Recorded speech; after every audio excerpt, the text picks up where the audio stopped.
Hello teachers, welcome to Ramkia channel. இன்னைக்கு நம்ம இந்த வீடியோவில் என்ன பார்க்க போகிறோம் அப்படின்னா ரிலேஷனல் டேட்டாபேஸ் மேனேஜ்மெண்ட் சிஸ்டம் அப்படின்ற டாப்பிக்கில் டேட்டாபேஸ் மேனேஜ்மெண்ட் சிஸ்டம் அப்படின்றத பார்க்க போகிறோம். ஏற்கனவே நம்ம வெப் டெவலப்மெண்ட் அப்படின்ற டாப்பிக்கை ஃபுல்லாக முடிச்சாச்சு. அதை பார்க்காதவங்க அந்த வீடியோஸ் போய் பார்த்துட்டு அதை முடிச்சுட்டு இதுக்கப்புறம் இந்த வீடியோஸ் பாருங்கள். Relational database management system. What is database? டேட்டாபேஸ்னால் என்ன அப்படின்றத பார்க்கலாம். டேட்டாபேஸ் அப்படின்னா it is a place where we store retrieve and manage data. எந்த ஒரு இடத்துல நம்ம ஒரு டேட்டாவை ஸ்டோர் பண்ணி வைக்கிறதுக்காகவும் அதை மறுபடியும் ஸ்டோர் பண்ணது ரீட்ரைவ் பண்ணுறது, ஒரு டேட்டாவை மேனேஜ் பண்ணுறதுக்காக யூஸ் பண்ணுறது தான் டேட்டாபேஸ் அப்படின்றது. அது எப்படி டேட்டா அப்படின்னு சொல்கிறோம். அது என்னது? டேட்டானா என்னென்னா இட் இஸ் டிரைவ்ட் ஃப்ரம் எப்படின்னா டேட்டம் அப்படின்ற ஒரு வேர்ட்லேருந்து டிரைவ் பண்ணியிருக்காங்க, விச் மீன்ஸ் ரா ஃபேக்ட்ஸ். ஏதோ ஒரு மீனிங்லெஸ் ஒரு வேர்டோ ஏதோ ஒரு டேட்டா அப்படின்றது தான் டேட்டா. இப்போது ஃபேக்ட்ஸ், ஃபிகர்ஸ் ஏதோ ஒன்றத்தை பற்றி சொல்கிறது அப்படின்றது டேட்டா.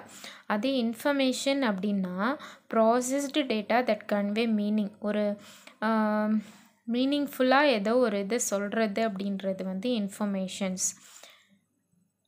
கலெக்ஷன் ஆஃப் டேட்டாவை ஒரு ப்ராசஸ் பண்ணி அதிலிருந்து ஒரு மீனிங்ஃபுல்லான இன்ஃபர்மேஷனை கொடுக்கறது தான் இன்ஃபர்மேஷன் அப்படின்றது. டேட்டா அப்படின்னா ஏதோ குறிப்பிட்ட ஒரு நேம்,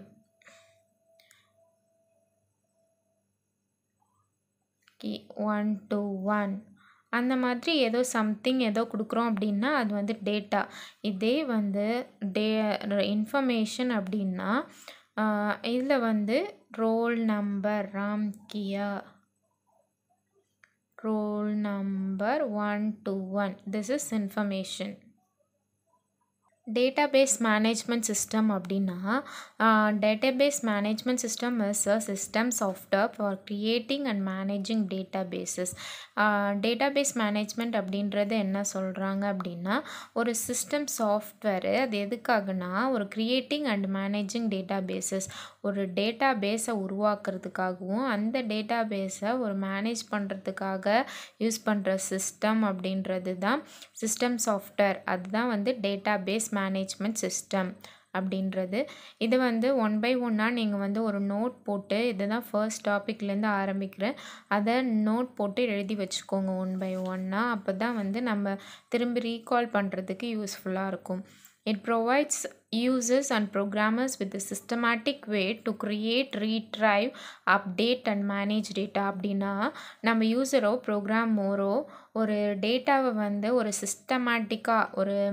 சிஸ்டமேட்டிக்னா ஒரு கரெக்டான வேல அதை க்ரியேட் பண்ணுறதுக்கு, ரீட்ரைவ் பண்ணுறதுக்கு யூஸ் ஆகுறது தான் டேட்டாபேஸ் மேனேஜ்மெண்ட் சிஸ்டம். டேட்டா அப்படின்றது மீனிங்லெஸ். நம்ம ஏதோ ஒரு கொடுக்குறது நேமோ நம்பர்ஸோ பிளேஸோ அப்படி ராவாக கொடுக்குறது அப்படின்றது டேட்டா. இன்ஃபர்மேஷன் அப்படின்னா இருக்கிற டேட்டாவிலேருந்து ஒரு மீனிங்ஃபுல்லாக அதை மேக் பண்ணி கொடுக்குறது தான் இன்ஃபர்மேஷன் அப்படின்றது. Processing means any kind of operations, functions, actions, computations.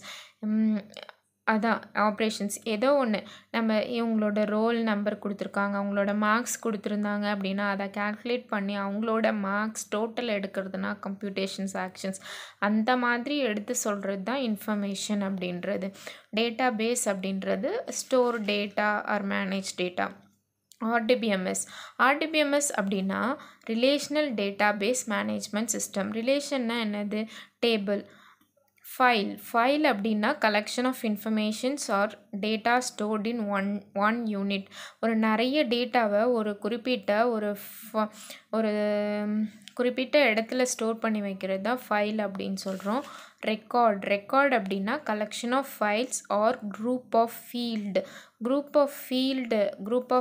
தான் அதுதான் சொல்கிறோம். ஃபீல்டு அப்படின்றத நம்ம எப்படி மென்ஷன் பண்ணுவோம் அப்படின்னா ரோஸும் அப்படின்னு சொல்லுவோம்.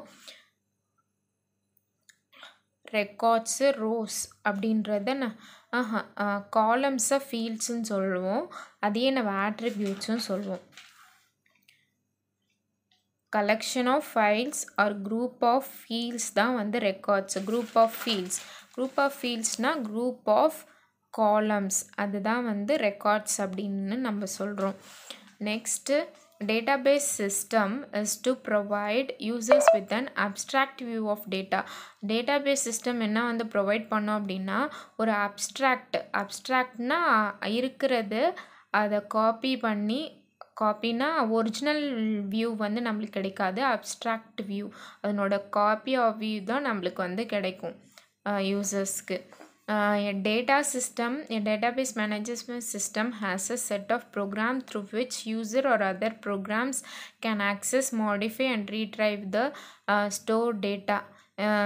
எல்லாமே ஒரே சேம் மீனிங் தான் கொடுக்குது, ஆனால் டிஃப்ரெண்ட் வேர்ட்ஸில் வந்து கொடுத்துருக்காங்க.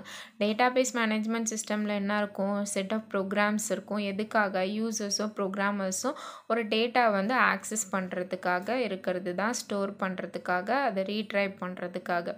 It serves as an interface between the database and end users. ஒரு டேட்டாபேஸுக்கும் நம்ம யூசர்ஸ்க்கும் எண்ட் யூசருக்கும் ஒரு இன்டர்ஃபேஸாக மெயின்டைன் பண்ணுறது தான் டேட்டாபேஸ் மேனேஜ்மெண்ட் சிஸ்டம். இப்போ ஒரு டேட்டாபேஸில் ஒரு டேட்டாஸ் இருக்குது அப்படின்னா, இப்போ ஒரு டேட்டாபேஸில் நம்ம இப்படி தான் நம்ம வந்து ஒரு டேட்டாபேஸ் வந்து நம்ம மென்ஷன் பண்ணுவோம். இப்போ கொடுக்குற டேட்டாஸ், இந்த டேட்டாஸ் எல்லாமே இதில் தான் போய் ஸ்டோர் ஆச்சுன்னா அந்த டேட்டாவை நம்ம எப்படி வந்து நம்ம எடுக்கலாம் அப்படின்னா, ஒரு queries யூஸ் பண்ணி நம்ம வந்து டேட்டாவை வந்து நம்ம வந்து ரீட்ரைவ் பண்ணலாம். retrieving data from a database through special type of commands அதுதான் SQL command அப்படின்னு சொல்லுவோம். நிறைய கமெண்ட்ஸ் இருக்குது, நிறைய querying இது இருக்குது. users can modify the structure of the database itself through DBMS. அதனோட டேட்டாபேஸோட ஸ்ட்ரக்சரையை கூட டிபிஎம்எஸ் மூலிமா மாற்றலாம் அப்படின்னு சொல்கிறாங்க. Use of database in real life applications. நம்ம டேட்டாபேஸை எப்படிலாம் யூஸ் பண்ணுறோம் ரியல் லைஃப்பில் அப்படின்னா, பேங்கிங் செக்டர்ஸில் அவங்களோட கஸ்டமர் இன்ஃபர்மேஷனு, அவங்களோட details, account details, loan details, அந்த மாதிரி டீட்டெயில்ஸ்லாம் சேவ் பண்ணுறது தான் நம்ம வந்து டேட்டாபேஸ் அப்படின்னு சொல்கிறோம். ஆன்லைன் ஷாப்பிங்கில் இப்போ ஏதோ ஒரு வெப்சைட் அமேசான் அப்படின்னு உள்ள போனால் அதில் இருக்க ஐட்டம்ஸு அவங்க யூசர் லாகின் பண்ணோன்னா அந்த இன்ஃபர்மேஷன்ஸ் போய் ஸ்டோர் ஆகுது. அந்த ஐட்டமோட இன்ஃபர்மேஷன், ஐட்டமோட ப்ரைஸ் அதெல்லாம் வந்து மெயின்டைன் பண்ணுறது தான் டேட்டாபேஸ் அப்படின்றது. இப்போது டேட்டாபேஸ் அப்படின்றதுல நம்ம எப்படி ஸ்டோர் ஆகும் அப்படின்னா, டேபிள்ஸ் அப்படின்னா கலெக்ஷன் ஆஃப் ரிலேட்டட் ரெக்கார்ட்ஸ் அப்படின்னு சொல்கிறது. டேபிள்ஸை நம்ம ரிலேஷன்ஸும் சொல்லுவாங்க. Tables is otherwise called as relation. Collection of related records அதுதான் வந்து டேபிள்ஸ் அப்படின்றது. ஃபீல்டுன்றது காலம்ஸ்ன்னு சொல்லுவாங்க. இப்போது டேட்டாபேஸில் ஒரு டேபிளாக ரிலேஷன் அப்படின்றது வந்து டேபிள். அப்போது அந்த டேபிளில் இப்போது ஃபீல்டு அப்படின்னு சொல்கிறது இது ஒரு ஃபீல்டு அந்த மாதிரி இது ஃபீல்ட்ஸே வந்து ஆட்ரிபியூட்ஸ் அப்படின்னு சொல்கிறாங்க. நெக்ஸ்ட்டு ரெக்கார்ட்ஸ்னால் இப்போ first row, second row, third row இது ஃபுல்லாக ரெக்கார்ட்ஸ். கலெக்ஷன் ஆஃப் அந்த எப்படி ஃபீல்ட்ஸ் இன் அ ரோ அப்படின்றது எல்லாமே ஒரு ரோவில் இருக்கிற அந்த ஃபுல் டேட்டாவும் அதை சொல்கிறது தான் ரெக்கார்ட்ஸ் அப்படின்னு சொல்லுவாங்க. அதையே டியூப்பிள் அப்படின்றதையும் சொல்லுவாங்க. Collection of related fields in a database அதுதான் வந்து டியூப்பிள். அப்படி இல்லைன்னா ரோஸ், அப்படி இல்லைன்னா records. All of the fields for one customers. ஒரு கஸ்டமரோட டீட்டெயிலை ஃபுல்லாக ஒரு ரோ ஃபுல்லாக இருக்கும், அதை ஃபுல்லாக எடுக்கிறது தான் ரெக்கார்டு அப்படின்னு சொல்லுவாங்க. கார்டினாலிட்டினா the number of tuples or rows in a relation is termed as cardinality. number of tuples, number of rows, அந்த ஒரு ரோவில் அந்த டேபிளில் எத்தனை ரோஸ் இருக்கோ அதை வந்து சொல்கிறது தான் வந்து கார்டினாலிட்டி அப்படின்றாங்க. நெக்ஸ்ட் வீடியோஸில் ரிமைனிங் இருக்கிற அந்த கீஸ்லாம் வந்து என்னென்னு பார்க்கலாம். இந்த வீடியோஸில் ஃபர்ஸ்ட் இன்ட்ரொடக்ஷன் தான் பார்த்தோம். நெக்ஸ்ட் வீடியோஸ்லேருந்து உள்ள டீட்டெயிலாக என்ன அப்படின்றத பார்க்கலாம். தேங்க்யூ.